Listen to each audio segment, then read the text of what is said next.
오래된 주택 특유의 냄새가 있어요. 바싹 마른 나무 냄새와 쿰쿰한 메주 냄새가 섞인 저에게는 고향이자 엄마를 떠올리게 하는 냄새지요. 현관문을 열고 들어서자마자 그 익숙한 향기와 함께 젖은 걸레가 장판 바닥을 훔치는 소리가 들려왔어요. 슥슥. 규칙적이고도 힘찬 소리. 저는 신발을 벗다 말고 한숨부터 내쉬었답니다. 엄마, 내가 걸레질 좀 그만하라고 했잖아. 무릎도 안 좋은데 왜 또 그러고 있어?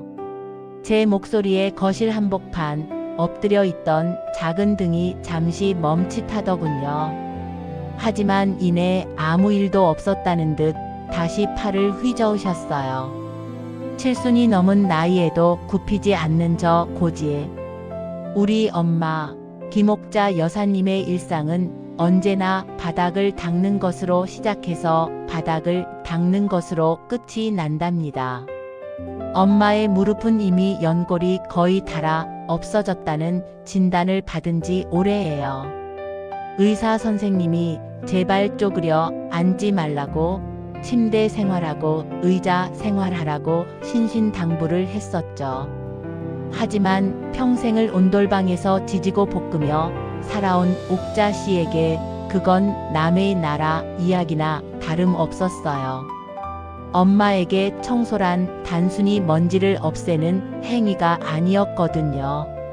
가난했던 시절 자식 셋을 키우며 엄마가 할 수 있는 유일한 일은 집안을 반질반질하게 닦아놓는 것이었다고 해요. 남들처럼 좋은 옷 입히고 고기 반찬은 못해 먹여도 적어도 내 새끼들 눕는 자리는 티끌 하나 없게 하겠다는 그 마음. 그게 엄마의 자존심이었고 사랑이었던 갭니다. 그러니 저 굽은 등을 볼 때마다 저는 화가 나면서도 목이 메어올 수밖에 없었어요. 아유, 왔다 갔으면 앉아서 숨이나 고르지 뭐하러 잔소리냐. 내 집 내가 닦는데. 엄마가 땀이 송골송골 맺힌 이마를 손등으로 훔치며 일어나셨어요. 아이고고 하는 앓는 소리가 습관처럼 따라 붙었죠. 퉁퉁 부은 무릎 관절 마디마디가 제 눈에 밟혔어요. 저는 들고 온 묵직한 박스를 거실 한가운데 쿵 내려놓았답니다. 이번만큼은 저도 물러서지 않을 작정이었거든요. 이게 뭐다냐? 멋을 또 바리바리 싸들고 왔어. 엄마가 눈을 가늘게 뜨고 박스를 쳐다보셨어요. 저는 비장한 마음으로 포장을 뜯었죠. 하얗고 둥글 납작한 기계가 모습을 드러냈어요. 매끈한 유선형의 몸체, 반짝이는 센서. 낡고 다른 옥자신의 거실 풍경과는 도무지 어울리지 않는 최첨단 가전제품이었죠.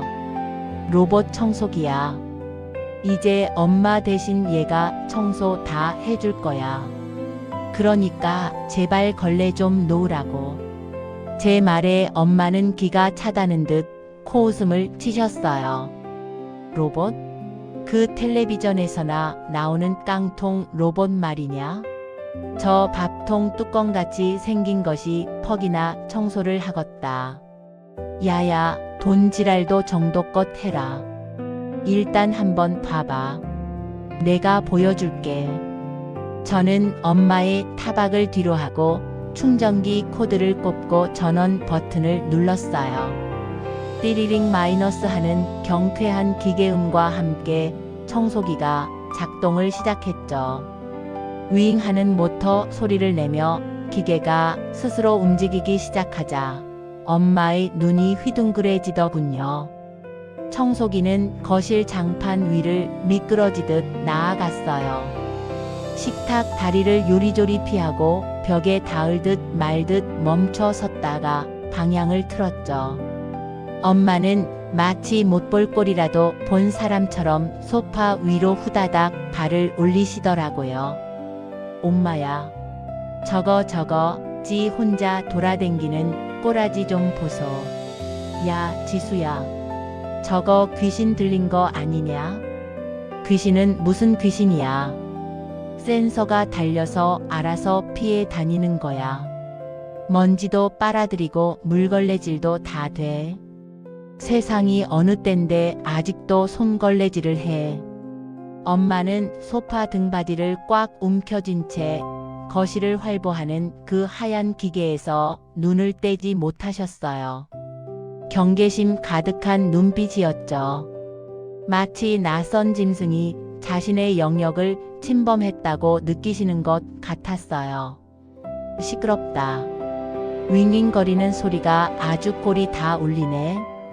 나는 내 손으로 빡빡 문대야 직성이 풀리는 사람이다. 저런 멍청한 기계한테 내 살림 못 맡긴다.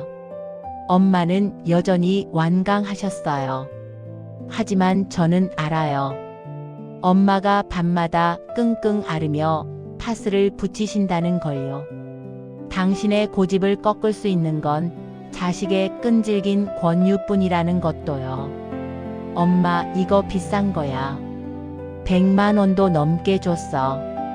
엄마가 안 쓰면 이거 그냥 고철 덩어리 되는 거야.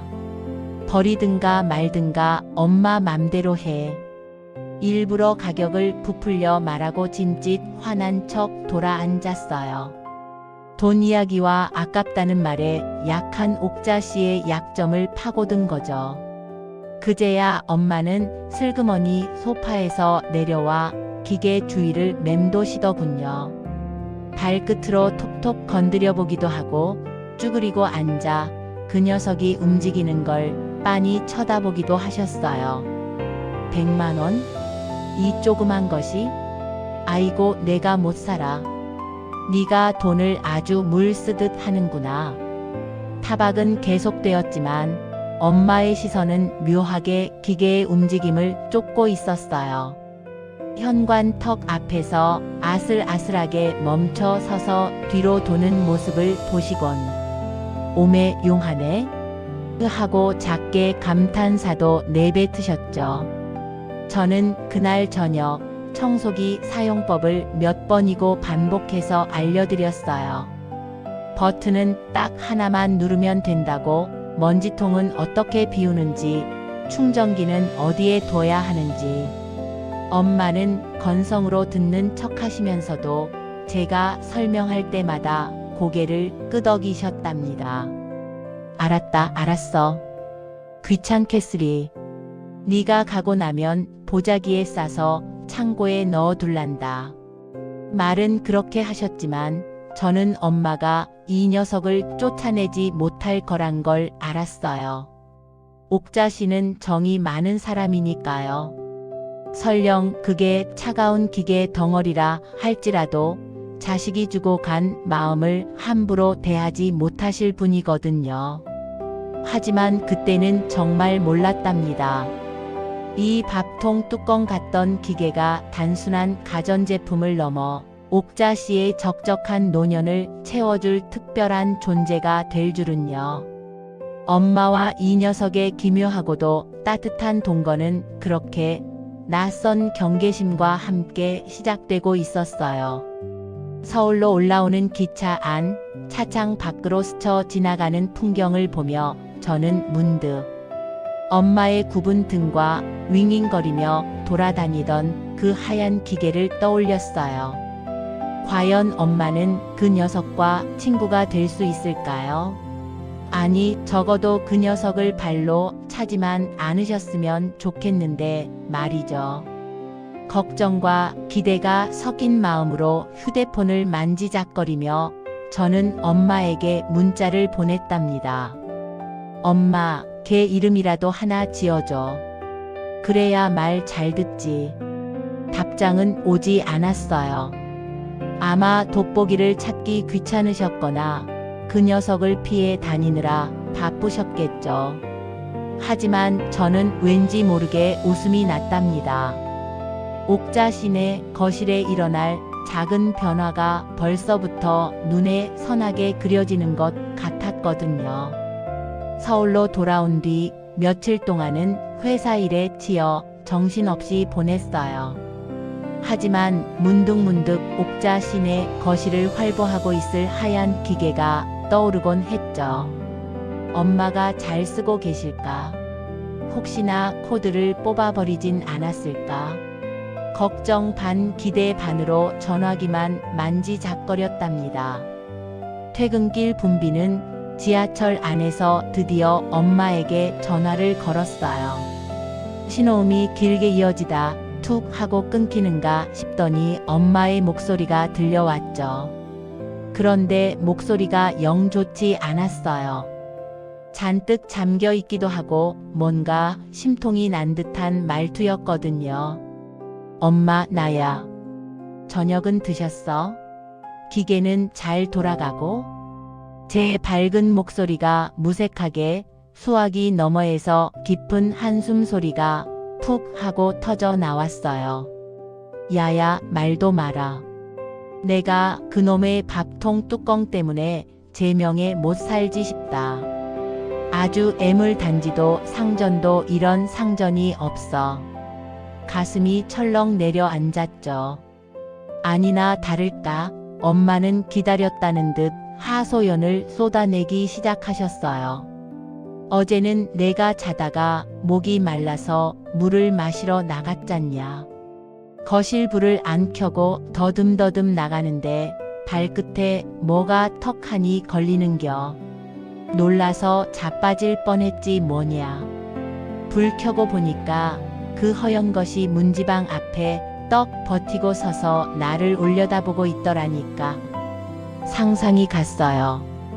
캄캄한 시골집 거실, 충전기 불빛이 깜빡이는 로봇 청소기, 그리고 그 앞에 놀란 가슴을 쓸어내리며 서 계셨을 엄마.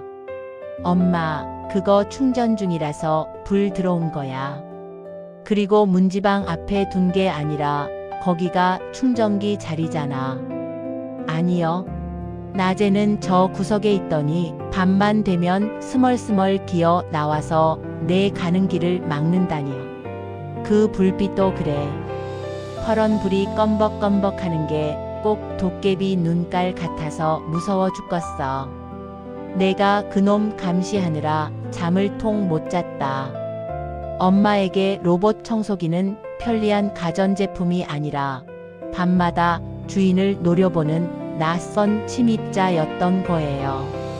저는 답답한 마음에 목소리가 조금 커지고 말았죠. 엄마, 걔가 엄마를 왜 감시해? 그냥 기계라니까. 적응되면 편하다니까 왜 자꾸 미워만 해? 편하긴 개뿔이 편하냐. 낮에도 그래. 걔가 멍청해가지고 식탁 다리에 머리를 쿵쿵 박고 다닌다. 보고 있으면 내가 다 골이 울려. 그냥 내가 빗자루질 싹싹 하는 게 속 편하지. 그놈 뒷공문이 쫓아다니면서 어디 처박히나 안 처박히나 보느라 일이 더 늘었어. 엄마의 불만은 끝이 없었어요. 기계가 돌아가는 소리가 비행기 뜨는 소리처럼 시끄럽다. 구석에 낀 먼지는 제대로 빨아들이지도 못한다. 걸레 빨아 끼우는 게 더 귀찮다. 결국 엄마는 폭탄 선언을 하셨어요. 나 이거 안 쓸란다. 코드 싹 뽑아서 보자기 씌워놨으니께 네가 다시 내려와서 가져가라. 아니면 고물상 부를 테니 그리 알아라. 엄마, 그거 비싼 거라니까. 며칠만 더 써봐, 제발. 시끄러. 내 무릎 아픈 것보다 내 속 터져 죽는 게 더 빠르겠다. 끊어. 뚜뚜뚜. 매정하게 끊긴 전화기를 들고 저는 멍하니 서 있을 수밖에 없었어요. 지하철 창밖으로 스쳐 지나가는 서울의 야경이 그날따라 유독 차갑게 느껴지더라고요. 집에 도착해서도 마음이 편치 않았어요. 저는 엄마의 관절을 위해서, 엄마의 편안한 노후를 위해서 큰맘 먹고 산 선물이었는데 그게 오히려 엄마에게 스트레스와 공포의 대상이 되었다니. 제 효심이 엄마의 생활 방식과는 전혀 맞지 않는 일방적인 강요였던 건 아닐까 하는 자책감이 밀려왔죠. 엄마가 평생을 고수해온 청소 방식은 당신의 눈으로 직접 확인하고 당신의 손으로 빡빡 문질러야 끝나는 노동이었어요. 그 고단한 노동이 엄마에겐 삶을 지탱하는 루틴이자 자존심이었던 거죠. 그런데 갑자기 나타난 기계가 그 영역을 휘젓고 다니니 엄마 입장에선 놈이 기특하기보단 괘씸하고 낯설 수밖에 없었을 거예요. 다시 전화를 걸어볼까 하다가 그만두었어요. 지금 다시 얘기해봤자 서로 목소리만 높아질 게 뻔했으니까요. 옥자 씨 고집을 누가 꺾겠어요. 일단은 엄마 화가 좀 가라앉기를 기다리는 수밖에 없었죠. 그날 밤 저는 꿈을 꿨어요. 엄마가 로봇 청소기를 빗자루로 때려잡는 꿈이었죠. 꿈속에서 엄마는 요놈의 귀신 썩 물러가라 하며 호통을 치고 계셨어요. 잠에서 깬 저는 피식 웃음이 나면서도 한편으론 씁쓸했답니다. 정말 환불해야 하나. 다음 날 아침 출근 준비를 하며 텅 빈 제 오피스텔을 둘러보았어요. 제 방 구석에도 똑같은 로봇 청소기가 얌전히 충전되고 있었죠.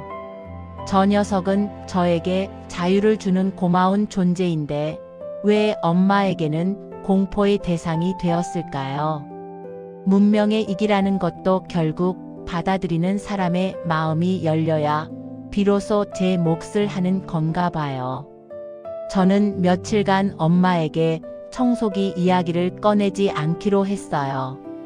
엄마도 저도 생각할 시간이 필요했으니까요. 하지만 마음 한구석에는 여전히 미련이 남았어요. 엄마가 그 녀석의 진가를 알아주는 날이 올까요? 아니, 그 전에 옥자 씨가 그 녀석을 고물상 트럭에 실려 보내지나 않으면 다행일 텐데 말이죠. 그렇게 일주일이 흘렀어요. 주말을 앞둔 금요일 저녁, 엄마에게서 먼저 전화가 걸려왔어요. 저는 올게 왔구나 싶어 잔뜩 긴장한 채 전화를 받았답니다. 엄마. 왜? 그 기계 버렸어? 조심스러운 제 물음에 수화기 너머로 의외의 대답이 들려왔어요. 아니, 버리긴 누굴 버려. 야, 지수야. 근데 야가 밥을 안 먹는다. 밥이라니? 아니, 글쎄, 불이 시퍼렇게 들어와야 하는데 빨간 불만 껌벅거리고 꼼짝을 안 혀. 배가 고파서 그런가. 순간 저는 귀를 의심했어요. 지난주까지만 해도 귀신, 도깨비, 상전이라 부르며 질색하시던 엄마 목소리에서 묘한 걱정과 안타까움이 묻어나는 게 아니겠어요. 엄마와 그 애물단지 사이에 제가 모르는 무슨 일이 있었던 걸까요? 저는 안도의 한숨을 내쉬며 엄마의 변화에 조용히 귀를 기울이기 시작했답니다. 옥자 씨의 마음 문이 아주 조금씩 삐그덕거리며 열리고 있는 것 같았거든요. 서울 생활이라는 게 참 팍팍해요. 정신없이 일하다 보면 부모님 안부 묻는 것도 숙제처럼 미루게 되잖아요. 저도 그랬어요. 지난번 통화에서 엄마가 빨간 불이 들어온다며 걱정하시길래 충전 단자에 잘 맞춰 끼우라고 설명해 드린 게 마지막이었죠. 그 뒤로 2주가 훌쩍 지났답니다. 잘 쓰고 계시겠지 아니면 창고에 처박혔거나 반쯤 체념하고 있었거든요. 퇴근 후 맥주 한 캔을 따려는데 전화가 울렸어요. 우리 옥자 씨라는 글자가 화면에 떴죠. 심호흡을 한번 했어요. 또 갖다 버려라 하시면 어쩌나 싶어서요. 엄마. 별일 없지? 일부러 명랑하게 전화를 받았어요. 그런데 수화기 넘어 엄마의 목소리가 평소와 달랐어요. 타박이나 짜증이 아니라 뭔가 들뜬 듯 하면서도 비밀스러운 목소리였거든요. 지수야, 밥은 먹었냐? 나도 방금 밥 먹이고 오는 길이다. 밥? 엄마 저녁 드셨다고? 아니, 나 말고. 우리 뺑돌이 말여. 아침부터 온 집구석을 쏘다니더니 배가 고픈지 기운이 없어서 충전기에 딱 앉혀줬다. 순간 제 귀를 의심했어요. 뺑돌이? 그게 누구죠? 우리 집에 강아지라도 들였나? 멍하니 있는데 엄마가 툭 핀잔을 주시더라고요. 누구긴 누구여. 네가 사준 그 로봇 청소기 말여. 하루 종일 뺑글뺑글 돈다고 내가 뺑돌이라고 이름 지어줬다. 이름 찰떡이지 않냐? 웃음이 픽 터져 나왔어요. 뺑돌이라니. 지난번까지만 해도 귀신, 도깨비, 밥통 뚜껑이라 부르며 질색하시더니 그새 이름을 지어주신 거예요. 그것도 아주 촌스럽고 정감 가는 이름으로요. 김옥자 여사님의 장명 센스하고는. 엄마, 이제 걔랑 좀 친해졌나 봐. 이름도 지어주고. 친해지긴 누가 친해져. 그냥 부르기 편하라고 지은 거지. 근데 야가 좀 신통방통한 구석이 있긴 하더라. 엄마의 말투가 슬그머니 부드러워지더군요. 저는 침대에 걸터 앉아 본격적으로 이야기를 들을 준비를 했어요.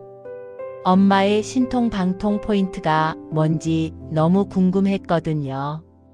어제 내가 경로당에 가서 화투 좀 치고 늦게 들어왔잖냐. 현관문을 딱 여는데 깜깜한 거실에 뺑돌이가 현관 앞까지 마중을 나와 있더라니요. 마치 할매 이제 왔은유? 하는 것 마냥. 사실 그건 청소하다가 배터리가 다 돼서 충전기로 돌아가지 못하고 멈춘 걸 거예요. 하지만 저는 굳이 그 사실을 말하지 않았어요. 엄마의 목소리에 묻어나는 그 반가운 기색을 깨고 싶지 않았으니까요. 그래서 어떻게 했어? 어쩌긴. 아이고, 네가 나 기다리다 지쳐서 거기서 잠들었구나 하고 들어다가 밥 먹여줬지. 그러니까 띠리링 하고 노래를 부르대. 고맙다고 인사하는 것 맹키로.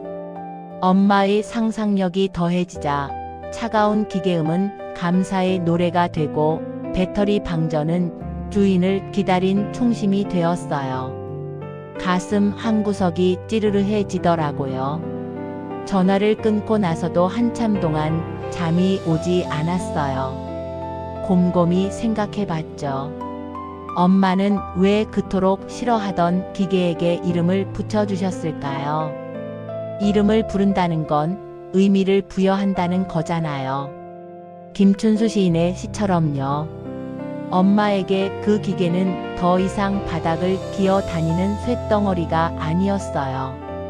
텅 빈 집, 혼자 밥을 먹고 혼자 잠드는 그 정막 속에서 유일하게 움직이고 소리내는 존재였던 거죠.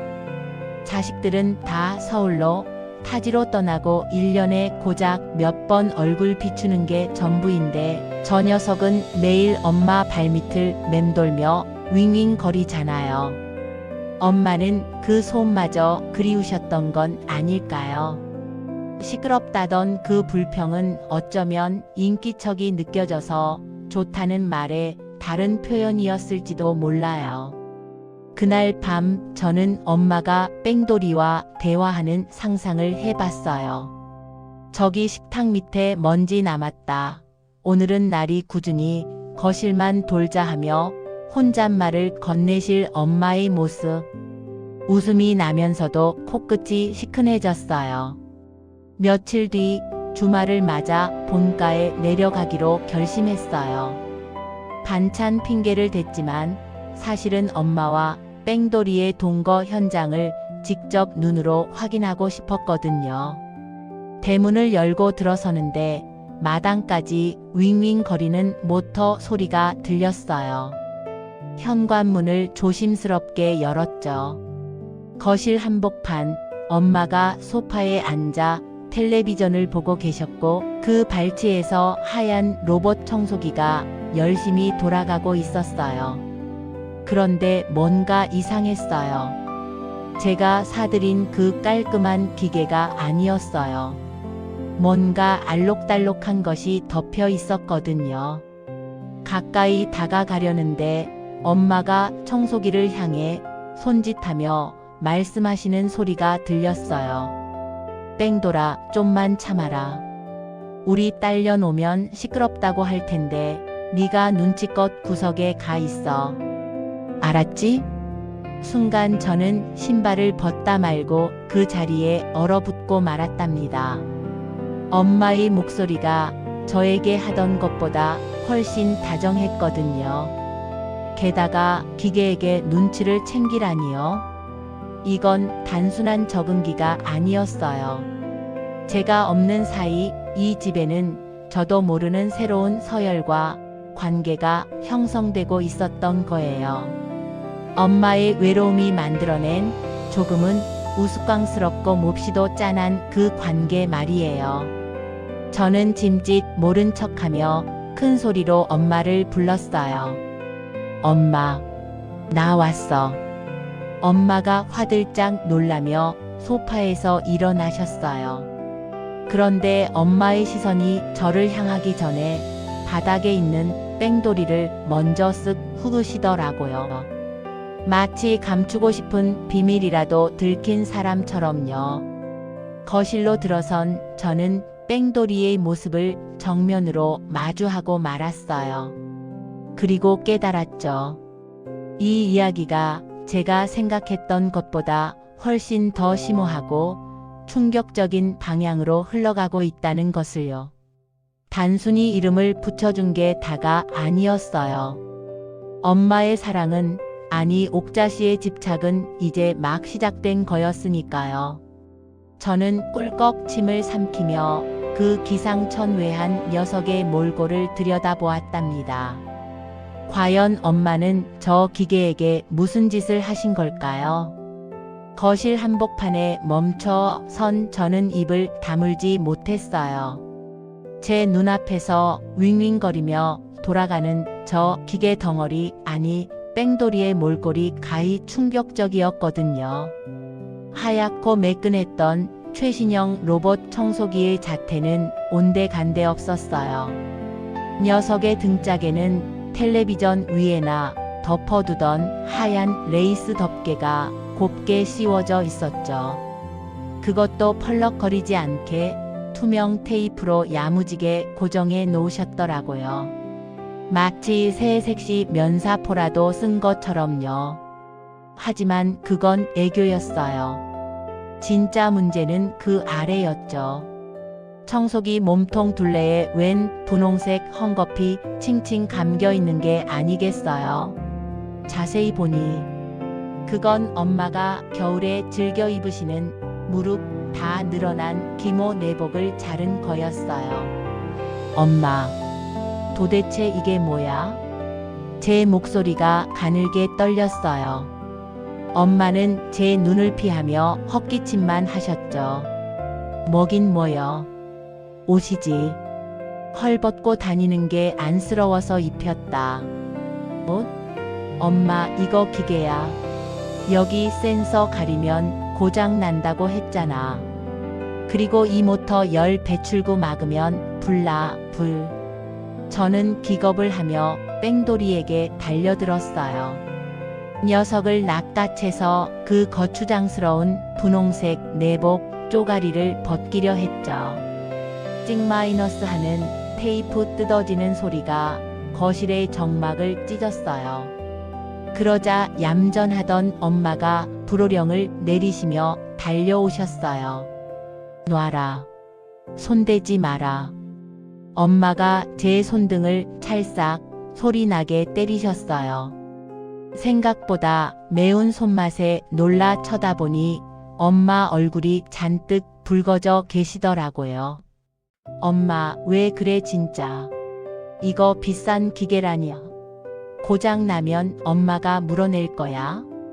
고장이 대수냐. 애가 춥다잖냐. 바닥이 이리 차가운디 저 배로 그 맨 배바닥으로 하루 종일 뻘뻘거리고 기어 댕기면 배탈이 나겠냐 안 나겠냐. 엄마의 고함 소리가 쩌렁쩌렁 울렸어요. 저는 그만 말문이 막히고 말았답니다. 배탈이라니요? 기계가 배탈이라니요? 엄마, 제발 정신 좀 차려. 얘는 추위 같은 거 안 타. 그냥 플라스틱이라고. 네 눈에는 플라스틱 쪼가리로 보여도 내 눈에는 아니여.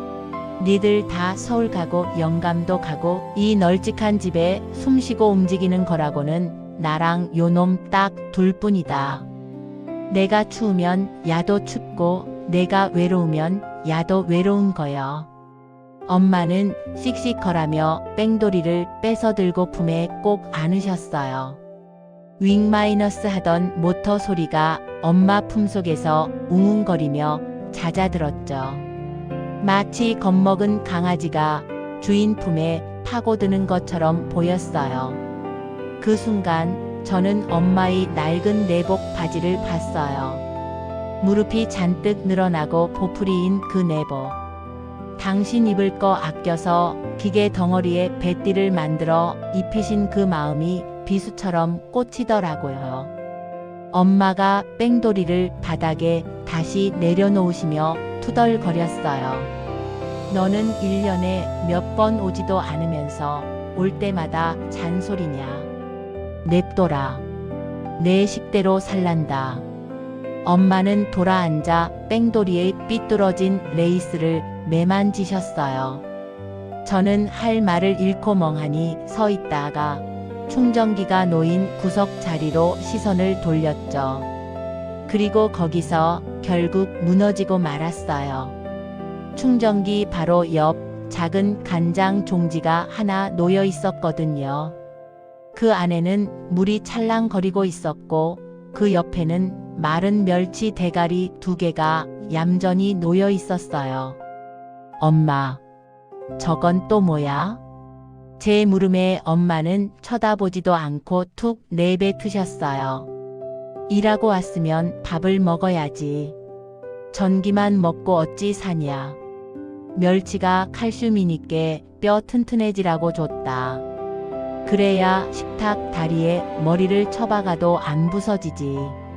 아, 탄식과 함께 눈시울이 뜨거워졌어요. 웃어야 할지 울어야 할지 모를 상황이었죠. 로봇 청소기에게 멸치를 주는 할머니라니 남들이 들으면 노망 났다고 비웃을지도 몰라요. 하지만 저에게는 그 멸치 2마리가 엄마의 사무치는 외로움으로 보였어요. 평생을 가족들 밥해 먹이고 자식들 입에 맛난 거 들어가는 것만 봐도 배부르다던 우리 옥자씨. 이제 밥 먹일 자식도 챙겨줄 남편도 없는 그 텅 빈 부엌에서 엄마는 기계에게라도 밥을 먹이고 싶으셨던 거예요. 무언가를 돌보고 챙길 대상이 필요했던 거죠. 식탁 다리에 쿵쿵 부딪히는 그 멍청한 기계를 보며 엄마는 당신의 굽은 무릎과 여기저기 부딪히며 살아온 지난 삶을 겹쳐 보셨던 건 아닐까요? 차가운 방바닥을 온몸으로 후고 다니는 그 녀석이 안쓰러워 당신의 체온이 담긴 내복을 잘라 입히신 거죠. 엄마. 저는 털썩 주저앉아 뺑돌이를 바라봤어요. 레이스 너풀거리며 분홍색 배띠를 두르고 멸치 냄새를 맡으며 충전기로 돌아가는 저 우스꽝스러운 기계가 갑자기 너무나 사랑스럽고 또 슬퍼 보였어요. 미안해. 내가 몰랐네. 우리 뺑돌이 추웠겠다. 제가 코를 훌쩍이며 말하자 엄마가 슬그머니 고개를 돌려 저를 보셨어요. 그려. 네가 몰라서 그런다. 야가 얼마나 살가운디. 엄마의 표정이 금세 풀어지셨어요. 자식 자랑하는 부모 얼굴처럼요. 근데 엄마, 물그릇은 좀 치우자. 뺑돌이가 물 먹으면 진짜 죽어. 감전돼서 엄마도 다쳐. 그러냐?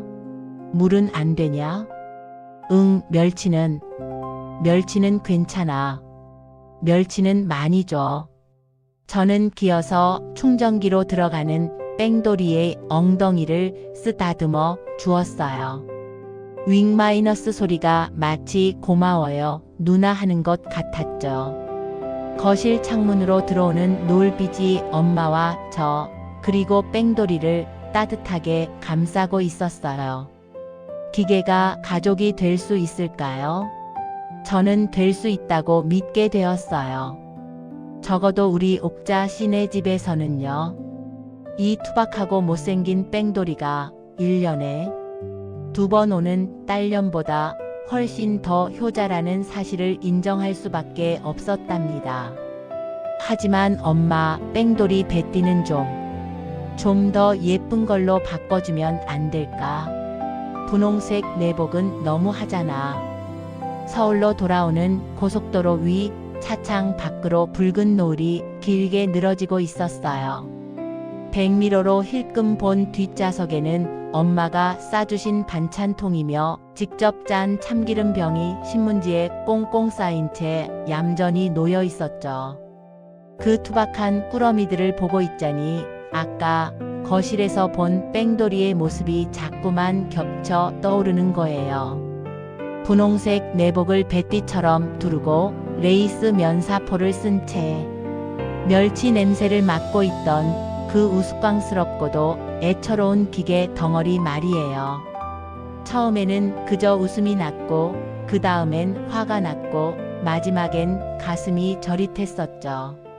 하지만 곰곰이 생각하며 핸들을 잡고 오는 길 제 마음속에 남은 감정은 안도감이었답니다. 그래요. 그것은 분명 안도감이었어요. 사실 저는 늘 불안했거든요.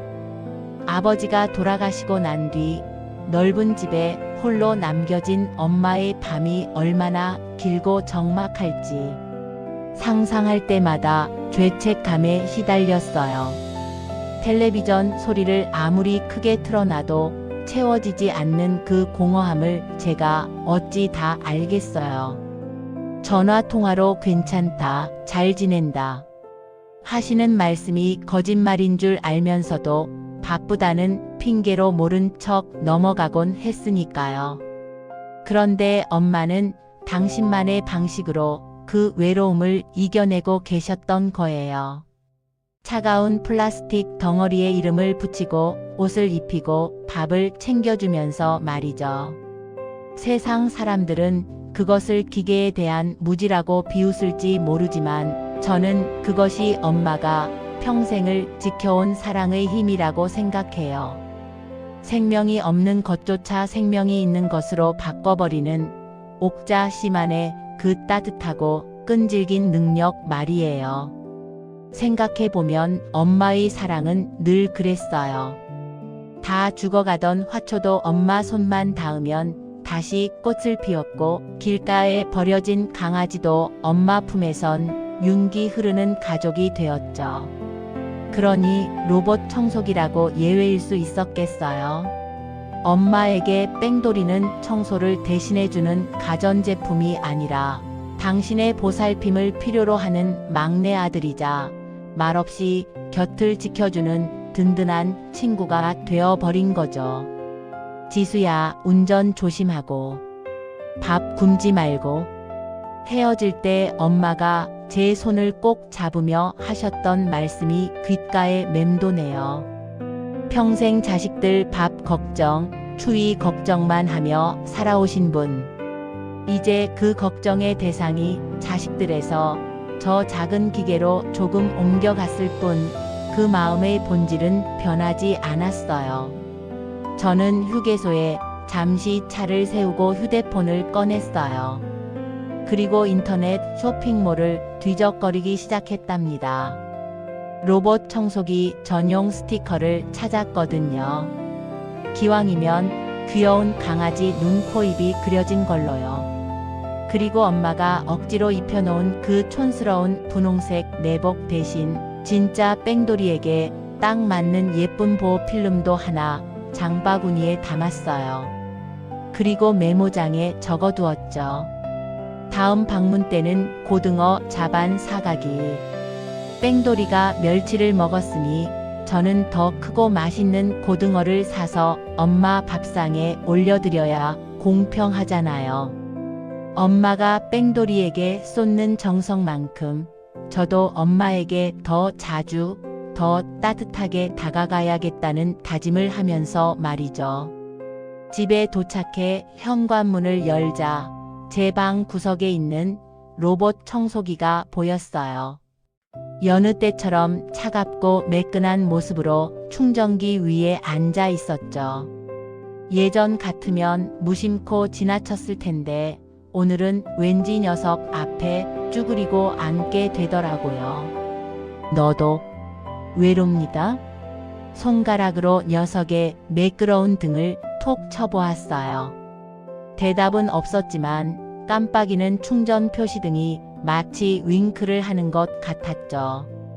어쩌면 기계들도 누군가가 이름을 불러주고 따뜻한 손길로 만져주기를 기다리고 있는 건 아닐까요? 우리 옥자 씨네 뺑돌이처럼요. 이제 저는 엄마를 걱정하는 대신 응원하기로 했어요. 엄마와 뺑돌이의 그 기묘한 동거가 오래오래 계속되기를요. 비록 식탁 다리에 머리를 쿵쿵 박고 가끔은 현관에서 길을 잃어 엄마의 애를 태우겠지만 그 소란스러움마저도 엄마의 삶을 생동감 있게 채워주는 배경음악이 될 테니까요. 전화를 걸었어요. 신호음이 몇 번 가기도 전에 엄마가 받으시더라고요. 지수냐? 잘 도착했냐? 응, 엄마. 나 잘 도착했어. 뺑돌이는? 자, 아까 멸치 줬더니 배가 불렀는가 충전기 가서 얌전히 잔다. 아주 상팔자여. 엄마의 목소리에 묻어나는 웃음기가 저까지 미소 짓게 만들었어요. 엄마, 다음 주에 택배 하나 갈 거야. 뺑돌이 새 옷 샀어. 그거 붙여주면 훨씬 예쁠 거야. 내복은 이제 그만 벗겨주라, 응? 아이고, 뭘 또 돈을 쓰고 그러냐. 그래도 뭐 예쁘면 좋지. 알았다. 전화를 끊고 창밖을 보니 서울의 밤하늘에도 별이 하나둘 뜨고 있네요. 저 멀리 시골집 엄마의 안방에도 따뜻한 온기가 감돌고 있겠죠. 이불 밖으로 삐져나온 엄마의 발치 어딘가에서 빨간 눈을 깜빡이며 잠든 척하고 있을 뺑돌이와 함께요. 사랑은 거창한 게 아니었어요. 차가운 바닥에 엎드린 존재에게 낡은 내복을 잘라 입히는 마음. 그 투박하고도 촌스러운 온기가 오늘따라 유난히 그립고 감사합니다. 여러분도 오늘 밤 곁에 있는 소중한 존재에게 따뜻한 말 한마디 건네보시는 건 어떨까요? 비록 그것이 말 못하는 기계라 할지라도 말이에요. 우리 옥자 씨처럼요.